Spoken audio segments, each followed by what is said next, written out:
विश्व में विश्व गुरु के नाम से फेमस अमेरिका में भी चुनाव कंप्लीट हो गए। इन चुनाव कंप्लीट होने के बाद पता चला है कि डोनाल्ड ट्रंप अब अमेरिका के नए राष्ट्रपति होंगे, जो कि इससे पहले भी एक बार राष्ट्रपति रह चुके हैं। अब मज़े की बात यह है कि डोनाल्ड ट्रंप से जो हमारे देश के प्रधानमंत्री नरेंद्र मोदी हैं, उनके रिश्ते बहुत ज़्यादा अच्छे हैं। तो क्योंकि अमेरिका और भारत के रिश्ते कभी पुराने समय में अच्छे नहीं रहे, उसका रीज़न ये था कि अमेरिका में जो दो पार्टीज़ हैं, इनकी अलग अलग विचारधाराएं हैं। एक है डेमोक्रेटिक पार्टी, एक है रिपब्लिकन पार्टी। इन दोनों पार्टियों की विचारधाराओं में ज़मीन आसमान का अंतर है। इसीलिए जैसे भारत में कांग्रेस और बीजेपी दोनों पार्टियों की विचारधाराओं में अंतर है, वैसे ही वहाँ की दोनों पार्टियों की विचारधाराओं में बहुत बड़ा अंतर है।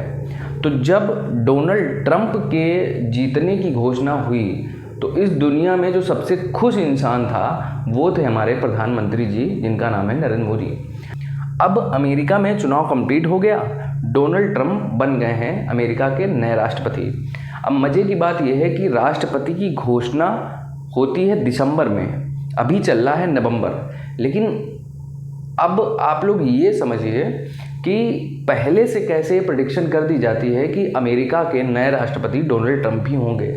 तो इसीलिए हमारा ये पूरा रिसर्च वीडियो आपको एक एक बात समझाएगा कि अमेरिका में चुनाव कैसे होते हैं, चुनाव की प्रक्रिया इतनी कॉम्प्लिकेटेड क्यों है, क्यों इसको प्रत्यक्ष और अप्रत्यक्ष दोनों तरीके के चुनाव बोले जाते हैं। और इसमें आपको ये भी पता चलेगा कि अमेरिका के चुनाव में पहले से कैसे पता चल जाता है कि यही कैंडिडेट जीतेगा, जबकि इलेक्शन में जो रियल विनिंग जो डेट होती है वो लगभग 1 महीने के बाद की होती है। अभी नवंबर चल रहा है, जनवरी में शपथ होनी है, दिसंबर में इलेक्शंस की घोषणा होनी, चुनाव होनी, वोटिंग एग्जैक्ट दिसंबर में होनी। लेकिन पता अभी से चल गया है कि कौन जीत रहा है। तो आज के हमारे इस वीडियो में हम लोग पूरा डिटेल में समझेंगे कि अमेरिका में चुनाव होते कैसे हैं, कैसे उनकी राष्ट्रपति चुनने की प्रक्रिया है। तो हम लोग कुछ इन पॉइंट को डिस्कस करेंगे।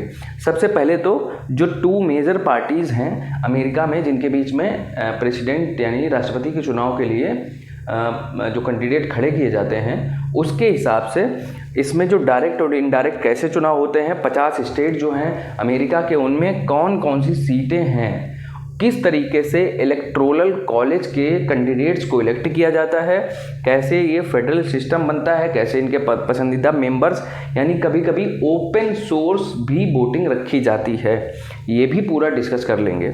उसके बाद हम लोग ये समझेंगे जो चुनाव की प्रक्रिया है उसमें संविधान में कहाँ पर क्या लिखा है। चुनाव की प्रक्रिया में प्राइमरी चुनाव क्या होते हैं जो कि स्टेट्स करवाते हैं, ये प्राइमरी चुनाव इससे स्टेट अपने आप में करवाते हैं। उसके बाद कॉकस क्या होता है ये भी हम लोग समझेंगे। उसके बाद देखेंगे कि राष्ट्रपति पद के लिए जो नामांकन करते हैं, उन नामांकन में पार्टी के अंदर कौन कौन से कैंडिडेट्स होते हैं जिसके नामांकन किए जाते हैं। उसके बाद हम लोग राष्ट्रपति पद के लिए जो बहस होती है उसका टाइम पीरियड 1 महीने का रखा जाता है, उसमें क्या क्या किस तरीके से कैसे ये लोग आपस में डिस्कशन करते हैं। उसके बाद इलेक्शंस होते हैं और फिर शपथ समारोह होता है जो कि जनवरी में होगा, 20 जनवरी को। इतना कार्यक्रम हम लोग आज पूरा डिटेल में समझेंगे, जिससे आपको पता चलेगा कि अमेरिका में राष्ट्रपति चुनने की प्रक्रिया इतनी जटिल क्यों है, क्यों भारत में राष्ट्रपति चुनना आसान है, अमेरिका में नहीं। तो अमेरिका में सबसे बड़ी चीज़ है ये वर्ड फेडरल सिस्टम। अब फेडरल सिस्टम को समझते हुए हम लोग सारे पॉइंट एक एक करके डिस्कस कर लेंगे। वो एक डेमोक्रेटिक कंट्री के रूप में देखा जाता है। डेमोक्रेटिक कंट्री का मतलब ये कि जहाँ पर एक देश एक संविधान, और उस संविधान में जो स्टेट्स हैं यानी हमारे राज्य हैं वो उसी देश के अंदर आते हैं, राज्य अलग अलग नहीं हैं। लेकिन जो फेडरल सिस्टम होता है, जैसे कि अमेरिका फेडरल सिस्टम है, इस फेडरल सिस्टम का मतलब ये होता है कि राज्य अपने आप में एक देश है, राज्य का अपना अलग सिस्टम है, राज्य अपने हिसाब से सब कुछ कर सकता है, यानी राज्य खुद का एक देश है। लेकिन वो राज्य धीरे धीरे करके एक पूरा का पूरा देश बनाता है, जैसे कि अभी अमेरिका है। अमेरिका में जितने भी राज्य हैं वो सब अपने आप में एक कंट्री हैं, आप ये समझिए। उनका अलग कॉन्स्टिट्यूशन चलता है, उनका अलग संविधान के हिसाब से काम होते हैं, उनके अलग टैक्सेशन है, सब कुछ अलग अलग है। इसी को फेडरल सिस्टम बोलते हैं। लेकिन फेडरल सिस्टम के हिसाब से अमेरिकन कॉन्स्टिट्यूशन में लिखा गया है कि अमेरिका है तो एक फेडरल कंट्री, लेकिन उनके राज्य कभी भी अलग नहीं हो सकते। वो राज्य एकीकृत होकर एक देश बनाएंगे, उसी देश को अमेरिका बोला जाएगा। और अमेरिका के जो सुप्रीम लीडर हैं उनको राष्ट्रपति यानी प्रेसिडेंट बोलेंगे। अब प्रेसिडेंट के इलेक्शन के लिए करना क्या पड़ता है वो आप समझिए। इस फेडरल सिस्टम में अभी टोटल 52 स्टेट्स हैं, यानी अमेरिका में अभी टोटल 52 स्टेट्स हैं। इन 52 स्टेट्स में जो सीटें हैं जो कि वहाँ के मेंबर्स की हैं वो हैं 538। इस पर हम लोग आएंगे बाद में। इस पर बाद में इसलिए आएंगे क्योंकि ये एक कॉम्प्लिकेटेड तरीका होता है सीटों को चुनने का।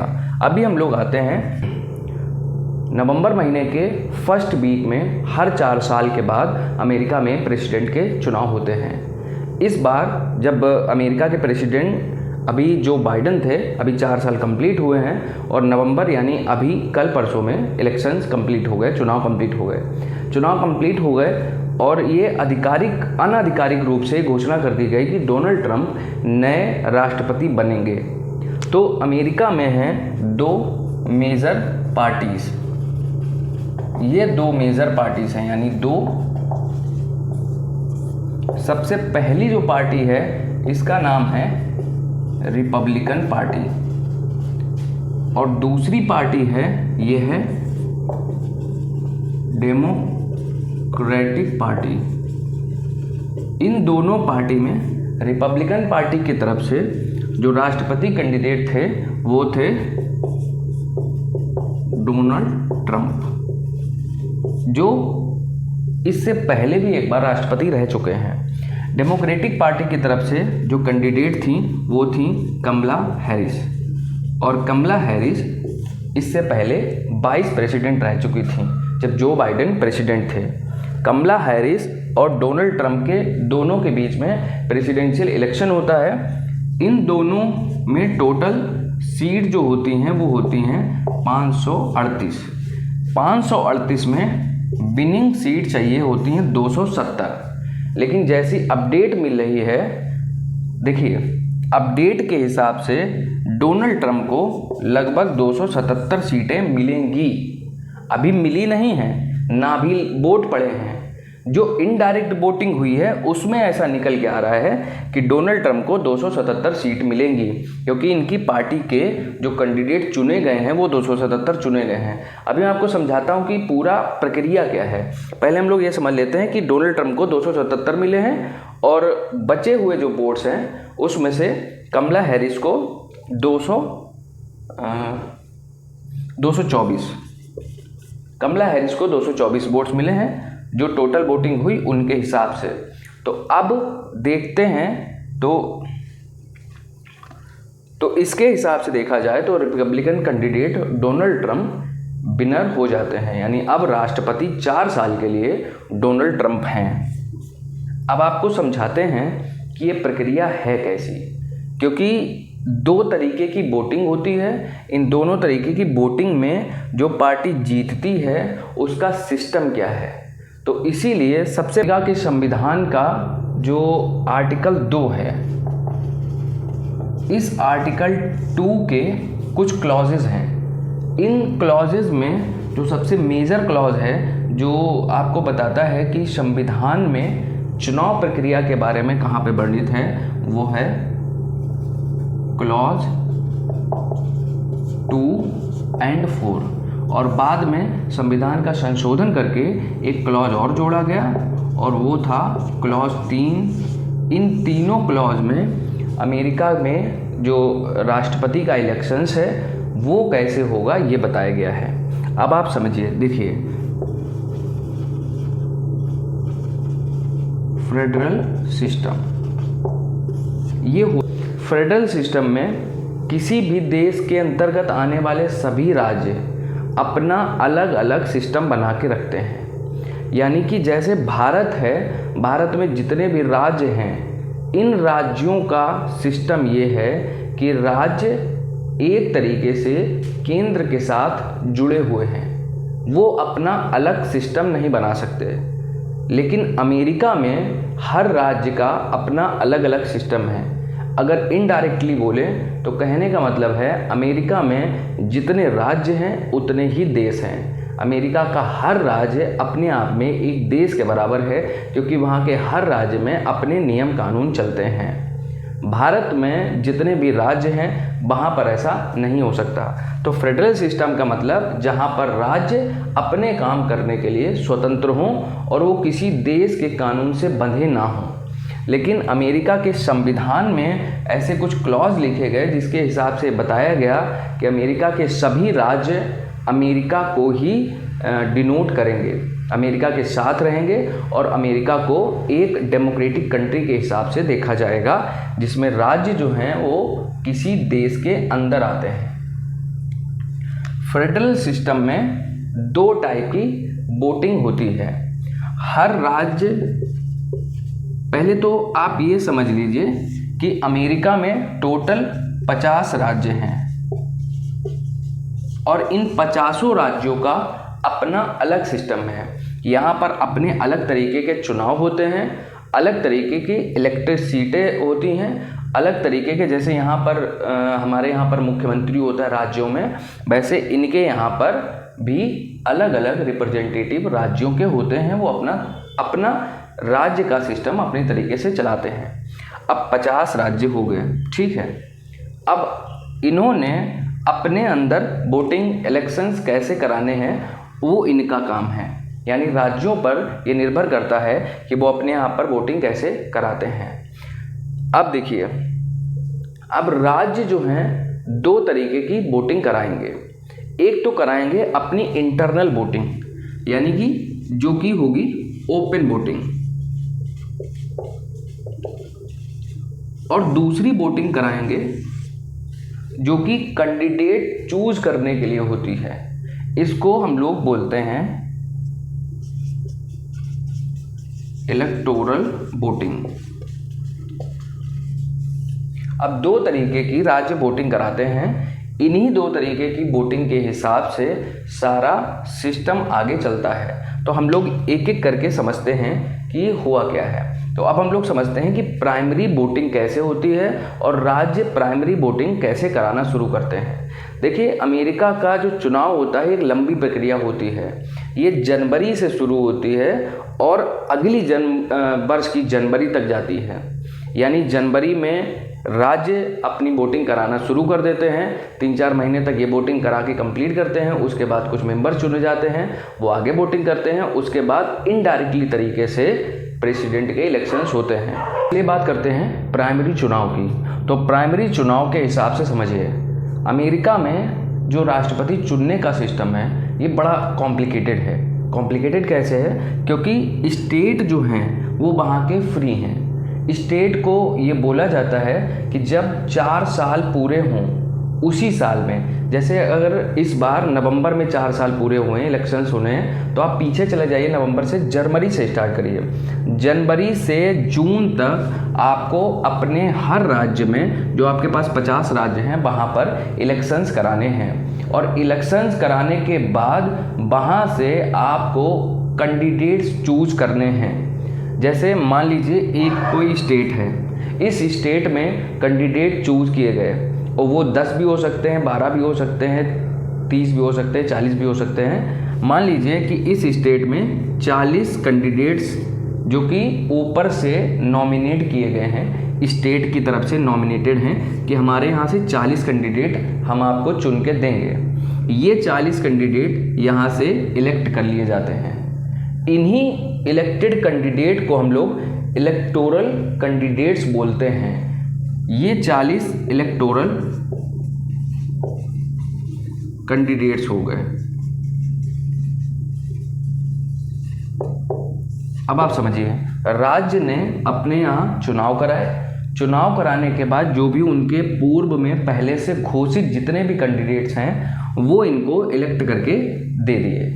ऐसे ही हर राज्य अपने अपने कैंडिडेट्स को चूज करके दे देता है सेंटर की तरफ। अब होता क्या है, मान लीजिए एक राज्य से 40 थे, दूसरे राज्य से 30 थे, ऐसे ही तीसरे राज्य से 19 थे, ऐसे ही ये सारे कैंडिडेट्स चूज करते हैं। ये प्रक्रिया जनवरी से स्टार्ट होती है, जून तक चलती है।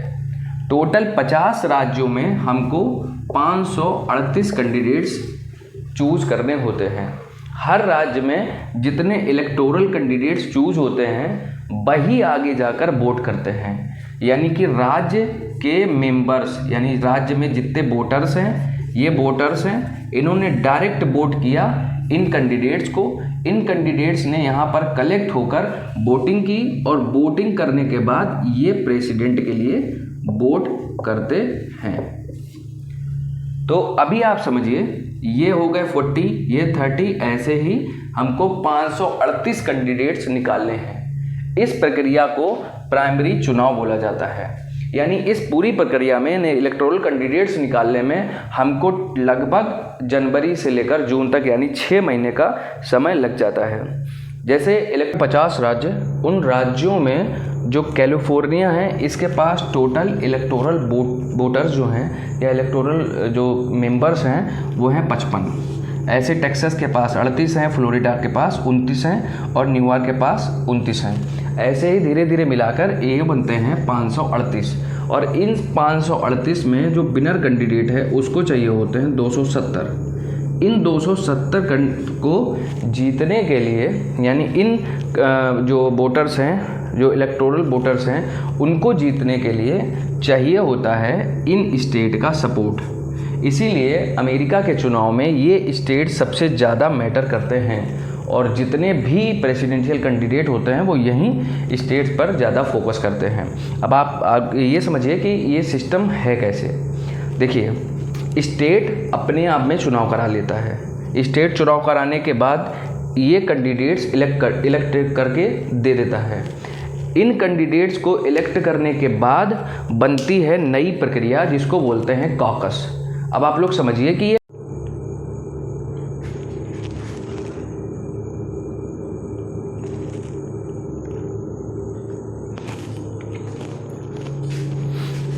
अब देखिए कॉकस में क्या होता है कि जो राज्य हैं उन राज्यों ने अपने यहाँ इलेक्शन कराए और इलेक्शन कराने के बाद इलेक्टोरल कैंडिडेट्स को जिताकर वहाँ से भेज दिया। अब वो कैंडिडेट किसको चुनेंगे किसको नहीं चुनेंगे अभी तक कुछ नहीं पता। अभी तक जो रिपब्लिकन पार्टी है और डेमोक्रेटिक पार्टी है उसका नाम तक नहीं आया। अभी तक उन्होंने अपने कैंडिडेट भी डिसाइड नहीं किया अभी तक कि कौन से होंगे। अभी तक सिर्फ काम इतना हुआ है, जो जनवरी से और जून तक काम सिर्फ इतना हुआ है कि स्टेट में इलेक्शंस हो गए हैं। स्टेट ने इलेक्शंस कराकर अपने यहाँ के जो भी विनर्स हों, चाहे जो किसी भी पार्टी से हों, कैसे भी हों, जैसे डेमोक्रेटिक पार्टी, रिपब्लिकन पार्टी के तो कैंडिडेट खड़े होते हैं वहाँ पे, लेकिन जो लोकल पार्टी होती हैं, स्टेट की पार्टियाँ होती हैं, वहाँ पे उनके भी कैंडिडेट खड़े होते हैं। तो जो जीत कर टोटल मेजर कैंडिडेट्स आते हैं वो कैंडिडेट्स ऊपर भेज दिए जाते हैं कॉकस बनाने के लिए। अब कॉकस में मेन काम होता है ये कि यहाँ पर मीटिंग्स होती हैं, सभाएं होती हैं बड़ी बड़ी सी, और जो विनिंग कैंडिडेट्स होते हैं, जो यानी 538 टोटल कैंडिडेट्स हैं जो कि राज्य चुन के दे देता है, उनके बीच में आपस में बिल्कुल इंडिपेंडेंटली यानी बिल्कुल फ्री स्वतंत्र होकर आपस में होते हैं मीटिंग्स, आपस में होती हैं वोटिंग्स।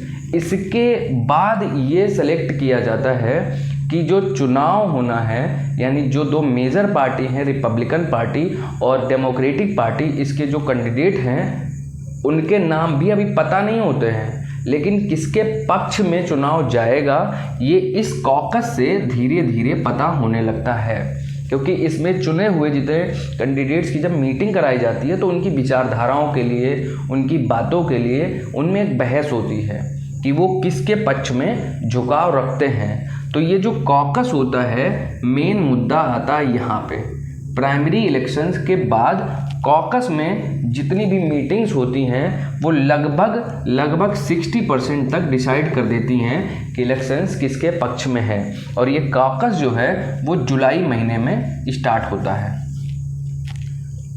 अभी जनवरी से लेकर जून तक में स्टेट्स ने अपने कैंडिडेट्स को भेज दिया है जिताकर। बनी है कॉकस, और कॉकस जुलाई पूरे महीने में कॉकस चलेगी। कॉकस में जो मीटिंग्स होती हैं, जो बहसबाजी होती है, उसमें ये डिसाइड किया जाता है कि जो सेंटर की दो पार्टीज़ हैं उसमें किसके पक्ष में लोग ज़्यादा झुकाव रखते हैं। अब समझिए, ये हैं हमारे जो मतलब वहाँ के लोग हैं, यानी ये हैं वहाँ के पीपल, आम आदमी। ये वोट कर रहा है स्टेट्स में और वहाँ से जिता के दे रहा है इलेक्टोरल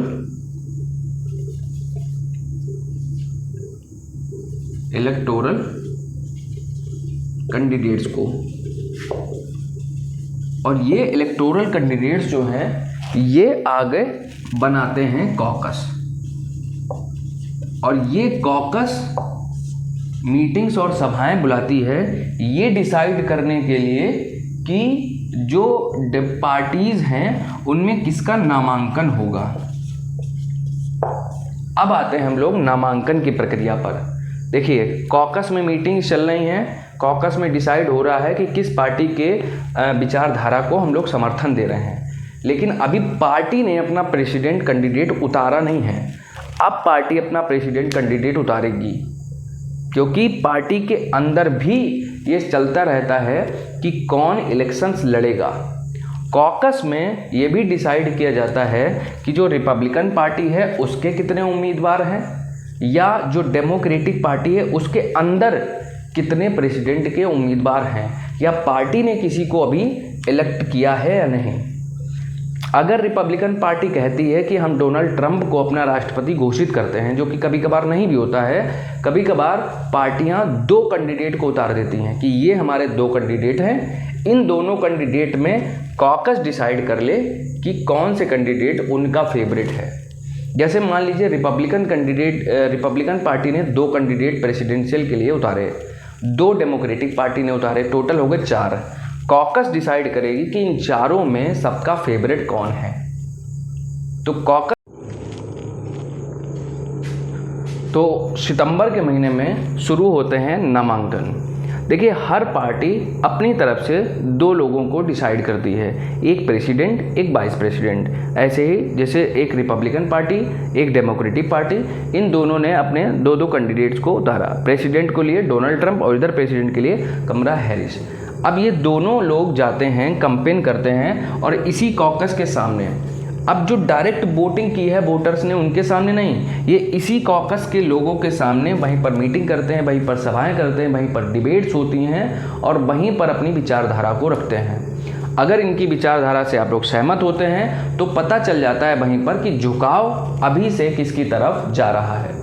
जब पता चल जाता है कि झुकाव किसकी तरफ से जा रहा है तो वहीं पर ये धीरे धीरे समझ में आने लगता है कि चुनाव जीत कौन रहा है। देखिए, सितंबर महीने में चुनाव होता नहीं है, लेकिन चुनाव की प्रक्रिया समझ में आ जाती है। सभाएं जितनी हैं, जितनी डिबेट्स हैं, वो सब अक्टूबर महीने में होती हैं। जैसे हमारे यहाँ चुनाव के 1 महीने पहले बहुत सारे कैंपेन होते हैं, वैसे अमेरिका में भी सारे कैंपेन्स होते हैं। तो अमेरिका में कैंपेन पूरे अक्टूबर महीने तक चलते रहते हैं, और अक्टूबर महीने में आप जितना कॉकस को कन्विंस कर लें, जितना उनको समझा लें, उसी में आपके लिए भलाई होती है, और उसी में आपके कैंडिडेट जीतने के चांसेस ज़्यादा रहते हैं। अब आते हैं, अब देखिए, ये जो 50 स्टेट्स हैं, इनमें 2 तरीके की वोटिंग होती है। एक होती है ओपन वोटिंग। इसमें कुछ स्टेट्स ऐसे होते हैं जो अपने यहाँ के लिए इलेक्टोरल कैंडिडेट्स को चूज नहीं करते, वो बोलते हैं कि हम प्रेसिडेंट के लिए डायरेक्ट वोटिंग करेंगे। तो उनमें से कुछ लोग डायरेक्ट वोटिंग करते हैं, और कुछ स्टेट्स जो हैं वो अपने इलेक्टोरल कैंडिडेट्स चूज करके देते हैं। तो जो नवंबर मंथ में वोटिंग शुरू होती है वो यहाँ से शुरू होती है। ये रिजल्ट हमको लगभग अंदाज़ा लगने लगता है अक्टूबर के लास्ट तक, हमको यहाँ से समझ में आने लगता है कि कौन बनेगा। अब लेट करते हैं कि ओपन वोटिंग जो है वो 1 लाख की मान लीजिए है। मान लीजिए कि ओपन वोटिंग है 1 लाख की, और इसमें से 70,000 वोट मान लीजिए कमला हैरिस को मिल जाए और 30,000 वोट्स मिल जाएं डोनाल्ड ट्रंप को, तो क्या यहाँ से डोनाल्ड ट्रंप चुनाव हार जाएंगे? तो ऐसा बिल्कुल नहीं है, क्योंकि यहाँ की ओपन वोटिंग से हमें कोई लेना देना नहीं। हमें लेना देना है इन 538 सीट से, और ये 538 सीट्स में जिसको 270 मिलेंगी वही जीतेगा। तो डोनाल्ड ट्रंप को, जो रिपब्लिकन पार्टी के हैं, वो डोनाल्ड ट्रंप को मिली हैं 277 सीट, इसीलिए इनको पहले से ही डिक्लेयर कर दिया गया कि ये ही जीतेंगे। और जो कमला हैरिस हैं उनको सीटें मिली 224, और यहीं से ये हार गए। अब अभी इलेक्टोरल कैंडिडेट्स की वोटिंग हुई नहीं है। ये वोटिंग कब होगी? ये वोटिंग होगी दिसंबर में। अब आप लोग ये समझ लीजिए कि हमको कैसे पता चल जाता है कि नवंबर में एग्जैक्ट में कि हमारा प्रेसिडेंट कौन होगा। देखिए, जैसे ही कॉकस ख़त्म होता है, अक्टूबर लास्ट आता है, कॉकस में सब लोग डिसाइड कर लेते हैं कि किसको वोट करना है। वो लोग एक पार्टी की तरफ पूरा का पूरा झुकाव उनका हो जाता है, तो वहाँ पता चल जाता है कि कितने वोट किसको कास्ट होने हैं। उनकी इंटरनल गुप्त वोटिंग हो जाती है, उसमें ये पता चल जाता है कि इनके पास इतने वोट्स हैं। इधर ओपन सोर्स जो वोटिंग होती है उससे कोई लेना देना नहीं होता, आप चाहे इधर से जीतें या हारें। जैसे एग्जांपल के लिए हम आपको तो यहाँ पर डोनाल्ड ट्रंप जीत गए हैं। अब अंदाज़ा उनको पहले से ही लग गया था कि इतने लोग हमारे कैंडिडेट साथ में हैं। अब जब इलेक्टोरल कैंडिडेट्स की वोटिंग होगी दिसंबर में, और जनवरी के फर्स्ट वीक में इसके रिजल्ट्स आना शुरू हो जाएंगे।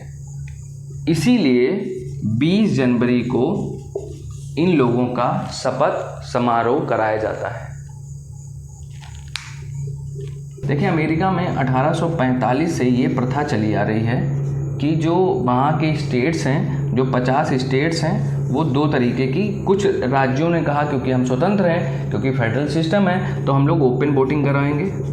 इनकी ओपन वोटिंग वाली जनसंख्या कम है, इसलिए इनके राज्यों के वोटर से बहुत ज़्यादा फ़र्क पड़ता भी नहीं। अगर इनमें किसी के फेवरेट वोटर्स कुछ ज़्यादा हैं, कम है, तो उससे कोई लेना देना नहीं है। जैसे मान लीजिए कि किसी के पास 1 लाख वोटर्स हों, इन 1 लाख में 70,000 किसी को मिल जाए और 30,000 किसी को मिल जाए, तो इसके हिसाब से देखें तो 70,000 वाला विनर है। लेकिन ये गारंटी नहीं है कि 70,000 वाला विनर ही होगा, क्योंकि जो इनका दूसरा सिस्टम है, जो 50 स्टेट्स इलेक्टोरल कैंडिडेट्स चूज़ करके भेजते हैं, जिसमें 270 विनिंग के लिए चाहिए, अगर इसमें 277 किसी के पास हैं, यानी इससे ज़्यादा, तो वो जीत जाएगा, उसको विनिंग बोला जाएगा। फिर इनसे लेना देना नहीं होता, क्योंकि मेन है इलेक्टोरल कैंडिडेट्स। तो अब देखिए, मान लीजिए कि यहाँ पर एक आदमी इधर जीत जाता है और इधर हार जाता है, तो ये वाला कैंडिडेट विनर बोला जाएगा। जैसे मान लीजिए कि ये है डोनाल्ड ट्रंप, मान लीजिए कि ये है कमला हैरिस और ये है डोनाल्ड ट्रंप। कमला हैरिस को मिले 70,000 ओपन सोर्स की voting, favourite voting. Donald Trump को इधर 30,000 मिलते हैं, लेकिन इधर डोनाल्ड ट्रंप को ज़्यादा मिलते हैं, कमला हैरिस को इधर कम मिलते हैं। तो विनर ये होंगे डोनाल्ड ट्रंप, कमला हैरिस नहीं होंगी, क्योंकि ओपन सोर्स की वोटिंग को ज़्यादा महत्व नहीं दिया जाता है, क्योंकि ओपन सोर्स का मतलब आपने इतने को चूज़ करके दिया है। लेकिन यहाँ पर जितने कैंडिडेट्स आए हैं वो खुद में 1-1 लाख के बराबर है, इसलिए इन कैंडिडेट्स की ज़्यादा वरीयता होती है। तो ये 1845 से अमेरिका में ऐसा सिस्टम चला आ रहा है। ये की है कि सारे तथ्यों को समेटकर इजी लैंग्वेज में आपको अमेरिका के जो चुनावी प्रक्रिया है उसके बारे में समझा सकूं। बाकी अगर कोई गलती या मिस्टेक से कुछ इधर उधर हो गया हो तो उसके लिए पहले से सॉरी, और थैंक यू फॉर वॉचिंग। मिलते हैं नेक्स्ट वीडियो में जल्दी ही बात करते हुए। अब अमेरिका के प्रेसिडेंट डोनाल्ड ट्रंप साहब बन गए हैं। अभी इलेक्शंस नहीं हुए, क्योंकि इलेक्शंस होने हैं दिसंबर में और रिजल्ट आएगा जनवरी में, और 20 जनवरी को होगी इनकी शपथ। लेकिन पता पहले से इसलिए चल जाता है क्योंकि पार्टीज़ के इंटरनल अपने सिस्टम्स होते हैं जो हर राज्यों में जो फैले होते हैं, वो ये बता देते हैं कि कौन सा राज्य किसके साथ है। तो जो 50 राज्य हैं, इनमें से बहुत सारे राज्य जिनके विनिंग कैंडिडेट्स हैं, यानी जो कॉकस बना था उसके कैंडिडेट, जो इलेक्टोरल कैंडिडेट्स हैं, वो सब डोनाल्ड ट्रंप की तरफ से हैं। जो इनकी इंटरनल गुप्त जो वोटिंग होती है उसमें भी डोनाल्ड ट्रंप को ज़्यादा वोट मिले, तो इसीलिए पहले से ही डिसाइड कर दिया गया। अभी ना रिजल्ट आया है ना अभी वोटिंग हुई है, लेकिन डोनाल्ड ट्रंप को सारी देशों से बधाइयाँ आना शुरू हो गई हैं कि डोनाल्ड ट्रंप अब प्रेसिडेंट बनेंगे। जनवरी में इनकी शपथ होगी, तब तक दिसंबर में आप लोग वोटिंग का इंतज़ार करिए। बनेंगे तो यही, सीटें कम ज़्यादा हो सकती हैं, कम नहीं होती इसमें, ये कंफर्म है। ये पहले से ही कंफर्म हो जाता है क्योंकि वहाँ पर कुछ ऐसा सिस्टमेटिक तरीका है कि पहले से पता ज़रूर चल जाता है। तो मिलते हैं किसी नेक्स्ट टॉपिक पर बात करते हुए। Thank you for watching.